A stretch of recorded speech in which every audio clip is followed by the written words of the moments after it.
Hi all, I want to give you a quick overview of what we're looking for this assignment. This is week 1, assignment 3, South Beach Boutique. It's going to be one of quite a few income statements we're going to be making for this class. So as far as setting up the problem, I would just open up a spreadsheet. Let's start putting the name of the company, name of the statement for the period. So this is the first quarter. So let's go ahead and make that 1/1/15 to 3/31/15. And in our text in chapter 3, we are shown a different way of making a skeletal P&L statement. P&L, same thing as income statement, so those are synonymous. We're going to start out with gross sales, customer returns and allowances. We subtract that to get net sales. We take net sales, cost of goods sold, subtract that from net sales. We get gross profit. Gross profit subtracting operating expenses is net income. So the information over here is the same information. If you go to your week 1 assignment 3 page, you'll see a little section on the right hand side called final project. Go ahead and click on that, and it's actually going to give you all these figures. So what I did, just color coded these figures. The yellow figures represent the calculation of net sales, so this would be yellow. The build COGS, cost of goods sold, freight, cash discounts, those all going to represent the figure for cost of goods sold. So we're going to have the calculations over here. And the rest in blue are going to be operating expenses. So the first thing I would do, I'm going to go ahead and unhide some of these cells.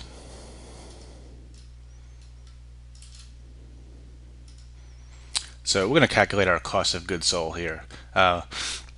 But before we do that, let's go ahead and enter these figures in. So we're going to have gross sales of 210,000,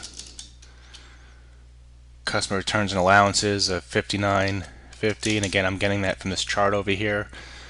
So our net sales is going to be 210 minus 59.50. And if you guys don't have the cents shown here, we're just gonna if it looks like this without the that 2 decimal points, just click this button over here twice. So we want to work in cents as well. So that's our net sales. The cost of goods sold is going to be derived from these calculations. So our build COGS is what that represents. That's going to be the list price minus any trade discounts or quantity discounts. So that's going to be the cost, the build cost of what your vendor is charging you. So in this example, again, these numbers are going to be a little bit, they're going to be different from your actual assignment figures, but it's going to be the same premise as far as how you do the calculations. So 36,488 is going to be build COGS. The freight that we charge, that's charged to us, is 2,100. Cash discount. So this cash discount, how we're going to calculate this is the build COGS, which is the 36,488 above, times the we have a percentage over here. Cash discounts taken 1.5%. So we can do this plus sign times 1.25%. And this is how much we're going to save on our cost of goods sold. So right here, and I'll show you why I'm doing this, I'm just going to make this a negative. So in other words, we're going to actually save this. So our cost of goods sold, again, this represents an expense, which is going to reduce our net income. I'm going to go ahead and click auto sum here and just add that. So that's why I made it that a negative, so we can actually add all that. So instead of this plus this minus this, I'm just using the sum function. And that's going to be 38,130. Let's go ahead and take that number and put that over here. That's our cost of goods sold. So next, we have to calculate our gross profit. So net sales minus cost of goods sold equals gross profit. So that's the whole reason why we're calling this a skeletal statement.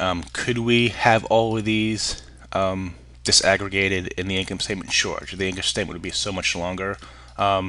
Usually in financial statements you'll see some kind of skeletal statement, and this will be a schedule within the notes. So either way is fine. Just for brevity, we're just going to make it a little bit shorter and use the skeletal statement that we're seeing in the in the textbook.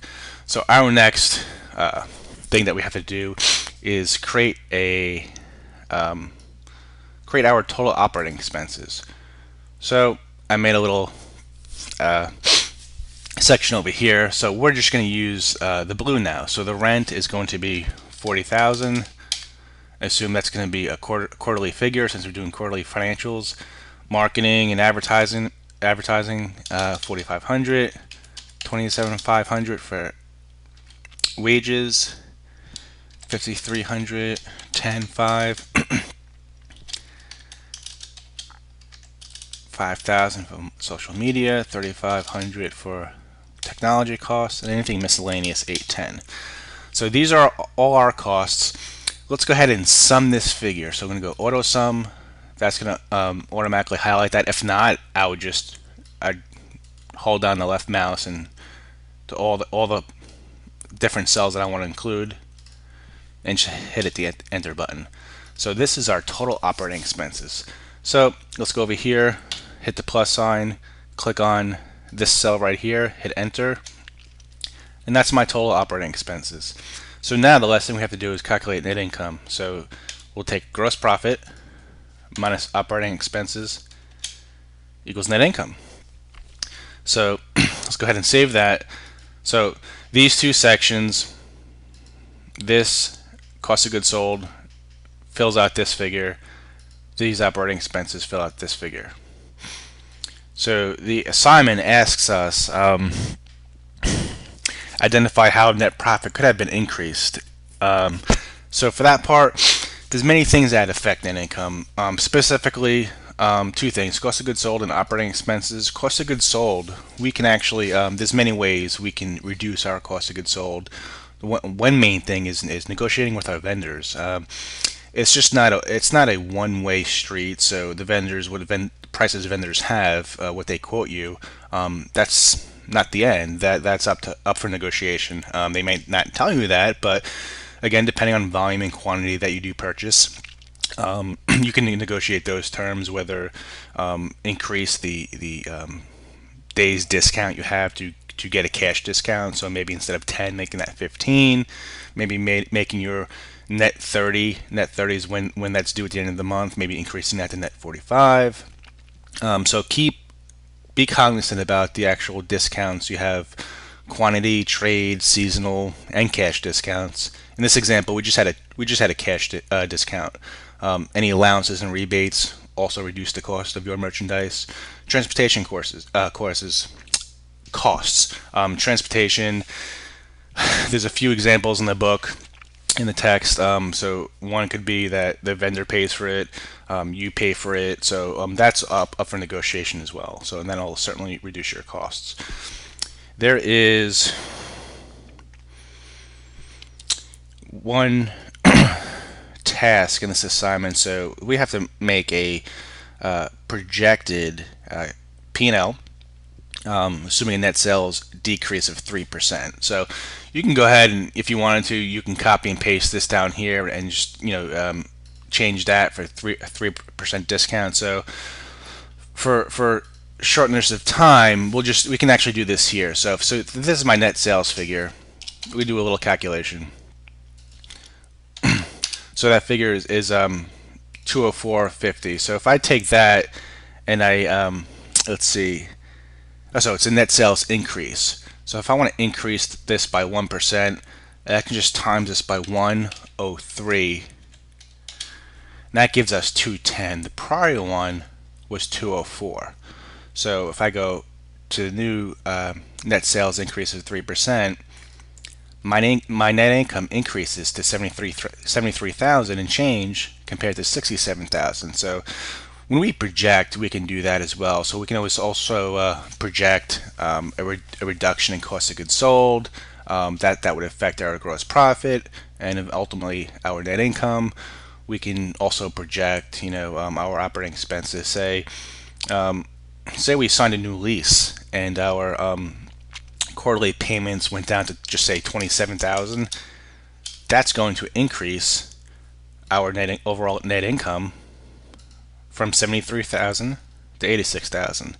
So having a spreadsheet certainly helps out as far as projecting, whether it be monthly, quarterly. So another example could have been, insurance or salaries. So maybe you found out that you can get more output per person. Maybe there was a layoff or change in wages, or change from full time to part time.